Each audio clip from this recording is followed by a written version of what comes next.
میں نے اللہ کو ڈھونڈا تو اس نے اپنا تعارف کروایا، اللہ لا الہ الا ہو الحی القیوم، میں وہ ہوں جو موت سے پاک ہوں۔ اب پابند بن کے چلو اس اللہ کے جس کی شہنشاہی ہے، اس اللہ کے جس نے مجھے بنایا، اس اللہ کے پابند بنو جس نے مجھے آنکھوں کا نور دیا، زبان میں بول دیا، جسم میں طاقت دی، عقل کو سمجھنے کے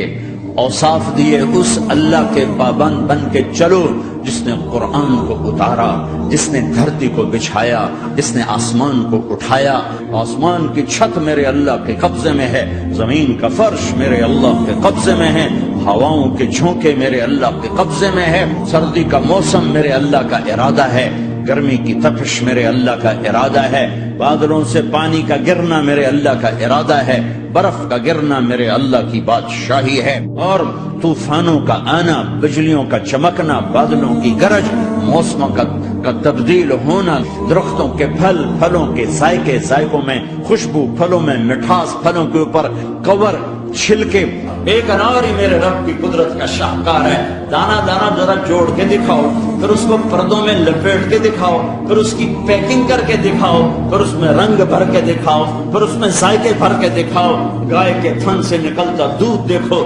ہرن کے نافے میں مشک اور سانپ کے منہ میں زہر اور مکھی کے منہ میں شہد، آدم کی ساری نسل کا مالک، 2 پاؤں پہ چلنے والوں پر بادشاہ، 4 پاؤں پہ چلنے والوں کا مالک، پانی کی مخلوق، ہوا کی مخلوق، زمین کی مخلوق، رینگنے والے، اڑنے والے، تیرنے والے، جھپٹنے والے، پھاڑنے والے، پھاڑنے والے، ڈسنے والے، سب پر میرے اللہ کی شہنشاہی ہے۔ للہ ملک السماوات والارض وما فیہن، لہ ما فی السماوات وما فی الارض وما بینہما وما تحت الثری وان تجہر بالقول فانہ یعلم السر واخفی۔ وہ کون ہے؟ اللہ۔